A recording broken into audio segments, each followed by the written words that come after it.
Magandang araw po. Ito na naman ako, Dexter Works at your service. Salamat sa Panginoon at binigyan tayo ng pagkakataon ng pagpagbahagi.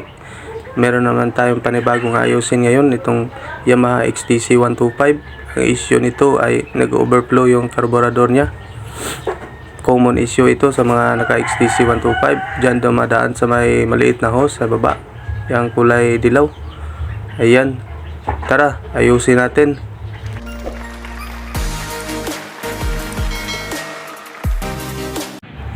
Diyan dumadaan, dito dumadaan sa may maliit na hose sa baba, yung overflow.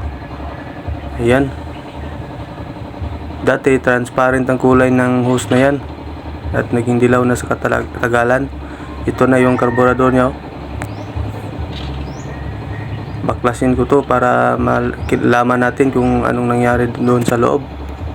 Kasi mayroong iba't ibang dahilan ng pagka-overflow.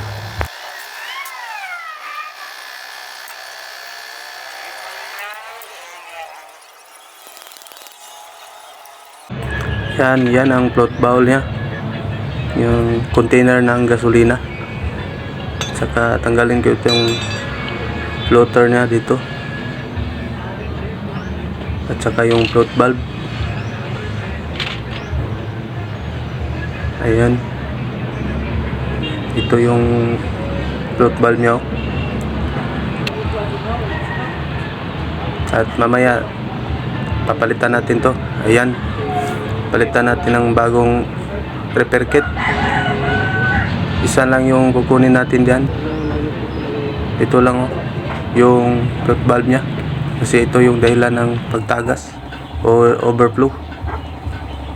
Yung ginamit ko pala na carburetor repair kit, yung sa CT100 sa Kawasaki Badja. Yan, tapos tanggalin natin yung maliit na spring dito, yung alambre, yung holder ng float valve, at ilagay natin dun sa bago. Ipagpalit natin. Ayan, tanggal ko na.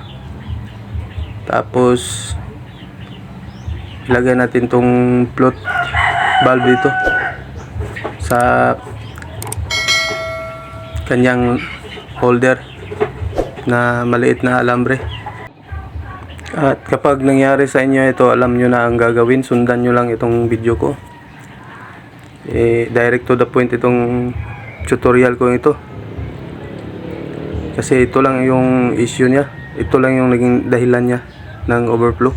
Marami na akong nagawa dito. Hindi ako eksperto, pero ibinabahagi ko lang yung mga karanasan ko bilang isang mekaniko. Dito sa kanyang floater may ginawa ako. In-adjust ko ng konti yung kanyang tank o tagatulak ng float valve. Kunting-kunti lang para mas maitulak pa na niya yung float valve. Kasi magkaugnay ang dalawang yan, floater at saka yung float valve. Kasi ang trabaho ng float valve, siya ang taga sarado at saka taga bukas ng gasolina, open and close. Pag dito sa may float bowl may gasolina na, napuno na siya, itong floater nya lulutang yan, at saka yung floater tutulak niya yung float valve, kaya sasarado siya. Yan ang trabaho ng floater at saka yung float valve. Pero kung ganitong nangyari, nag-overflow siya, hindi na niya sasara yung gasolina na papasok mula sa tangke.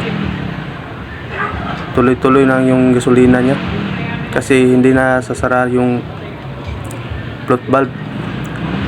Kasi kahit na itulak siya ng floater, meron na siyang tama o pudpud na yung dulo ng float valve, yung guma, yung rubber.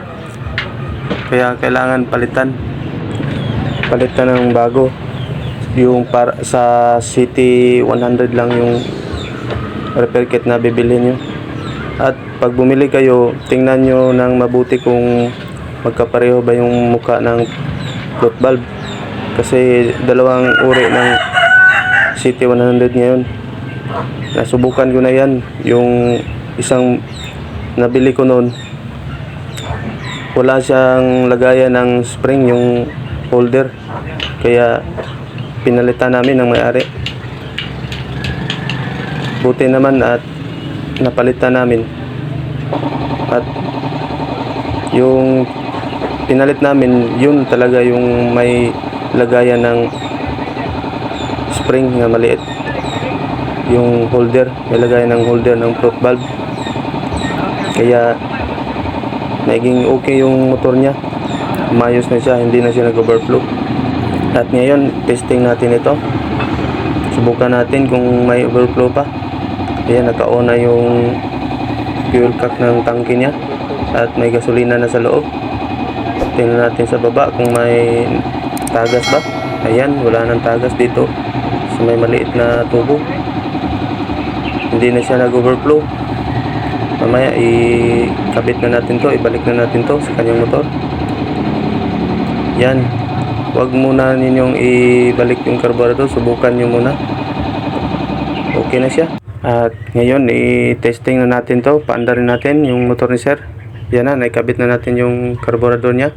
At saka naka-on na yung fuel cap dito sa may tangke sa baba. Dati kanina dyan dumadaan, ngayon wala na. Dito sa maliit na hose, dito sa baba, wala nang tagas. Okay na yung motor ni sir, maayos na, wala nang overflow. At ngayon subukan natin paandarin para ma-warm up siya. At saka ma-adjust natin yung carburetor.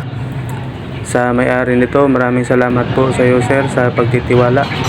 At sa mga nanonood, maraming salamat po sa inyo. At saka sana po na nakatulong ako at sana po may natutunan kayong aral dito sa tutorial ko na ito.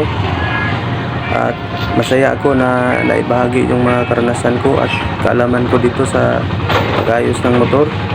At sa mga sumusuporta ng Dexter Works YouTube channel, maraming salamat po sa inyo.